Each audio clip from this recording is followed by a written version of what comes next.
Hi friends, welcome to SS academy Trichy. இன்றைக்கி நம்ம என்ன பார்க்க போகிறோம்னா SSC GD previous year question தான் அனலைஸ் பண்ண போகிறோம். ஆல்ரெடி நம்ம 20 வீடியோ பார்த்துட்டோம். இது 21வது பார்ட்டு. இதுவரையும் நம்ம வீடியோஸை நீங்கள் பார்க்கலன்னா நம்ம சேனலில் SSC GD previous year question ஒரு பிளேலிஸ்ட் கிரியேட் பண்ணி வச்சுருக்கேன். அதில் போய் நீங்கள் பார்க்காத வீடியோஸ்லாம் பார்த்துருங்க. இது எக்ஸாமுக்கு நம்மளுக்கு ரொம்ப யூஸ்ஃபுல்லாக இருக்கும். இன்றைக்கி நம்ம எப்போ நடந்த எக்ஸாம் பார்க்க போகிறோம்னா 20ஆம் தேதி பிப்ரவரி மாதம் 2024 நடந்த ஷிஃப்ட் 3 அதுலேருந்து தான் ஒரு 10 ஜென்ரல் நாலேஜ் டாபிக் கொஸ்டின் எடுத்து வந்திருக்கேன். இதை பார்க்கலாம் வாங்க.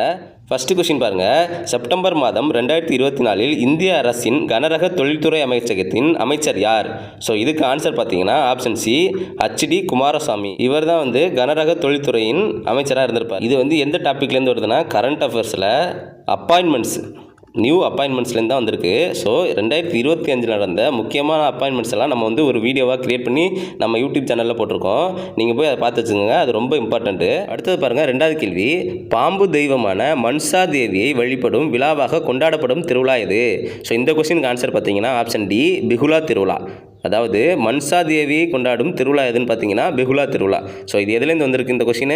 ஃபெஸ்டிவல் அப்படிங்கிற டாப்பிக்லேருந்து வந்திருக்கு. ஃபெஸ்டிவல் ரொம்ப இம்பார்ட்டண்ட்டு. ஸோ இதை நீங்கள் பார்த்து வச்சுக்கோங்க. அடுத்தது பாருங்கள், 3வது கேள்வி. ஹென்றி மோஸ்லி அவர்கள் எந்த வருடம் எக்ஸ் கதிர்களை கொண்டு தனிமங்களின் அலைநீளங்களை ஆராய்ச்சி செய்தார்? ஸோ எப்போ ஆராய்ச்சி செஞ்சிருப்பாருன்னு பார்த்தீங்கன்னா ஆப்ஷன் பி, 1913. 1913 தான் ஹென்றி மோஸ்லே அலைநீளங்களை ஆராய்ச்சி செஞ்சிருப்பார். அடுத்தது பாருங்கள், 4வது கேள்வி. இஸ்லாமிய கலாச்சாரத்தை பாதுகாப்பதற்காக தியோபந்த் இயக்கத்தை உருவாக்கியவர்கள் யார்?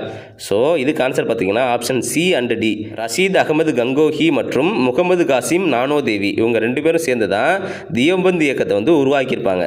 அடுத்தது பாருங்கள், 5வது கேள்வி.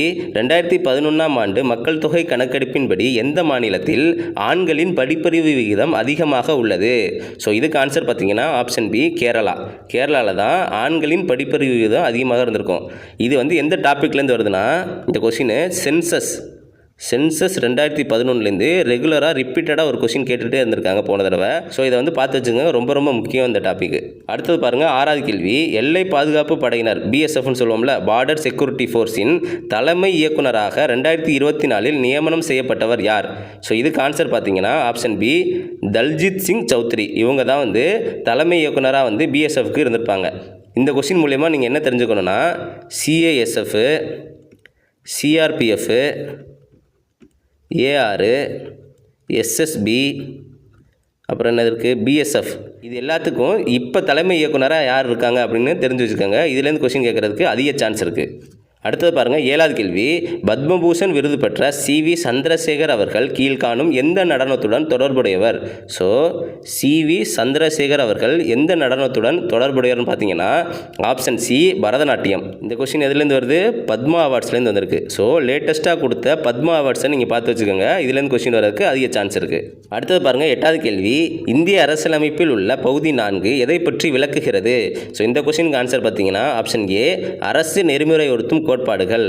ஸோ இது எந்த டாப்பிக்லேருந்து வந்திருக்கு? பாலிட்டியில் நம்மளுக்கு பார்ட்ஸ்லேருந்து கேட்டிருக்காங்க.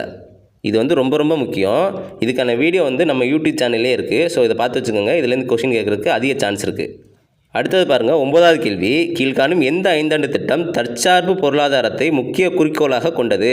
ஸோ தற்சார்பு பொருளாதாரத்தை முக்கிய குறிக்கோளாக கொண்ட 5ஆண்டு திட்டம் எதுன்னு பார்த்தீங்கன்னா ஆப்ஷன் டி, 3ஆம் 5ஆண்டு திட்டம். ஸோ இது எதுலேருந்து வந்திருக்கு இந்த கொஸ்டின்? 5 இயர் பிளான்லேருந்து கேட்டிருக்காங்க. 5 இயர் பிளான் ரொம்ப முக்கியம். இதுக்கும் நம்ம யூடியூப் சேனலில் வீடியோ இருக்குது, அதை பார்த்து வச்சுக்கோங்க. அதுலேருந்து கொஸ்டின் வர்றதுக்கு அதிக சான்ஸ் இருக்குது. அடுத்தது பாருங்கள், லாஸ்ட் 10வது கேள்வி. 19வது காமன்வெல்த் போட்டிகளின் துவக்க விழா எந்த மைதானத்தில் நடைபெற்றது? ஸோ இதுக்கு ஆன்சர் பார்த்தீங்கன்னா ஆப்ஷன் சி, ஜவஹர்லால் நேரு மைதானம். ஸோ இது எதுலேருந்து கேட்டிருக்காங்க? கரண்ட் அஃபேர்ஸில் ஸ்போர்ட்ஸ்லேருந்து கேட்டிருக்காங்க. ஸோ ஸ்போர்ட்ஸுக்கான வீடியோ நம்ம நெக்ஸ்ட் வீடியோவாக அப்லோட் பண்ண போகிறோம். ஸோ அதை பார்த்துக்கோங்க. அதுலேருந்து கொஸ்டின் வரதுக்கு நம்மளுக்கு அதிக சான்ஸ் இருக்குது. இதோட இந்த வீடியோ கம்ப்ளீட் ஆகுது. இந்த கொஸ்டினோட PDF வேணும்னா இந்த நம்பருக்கு வாட்ஸ்அப் பண்ணுங்கள், நான் சென்ட் பண்ணுறேன்.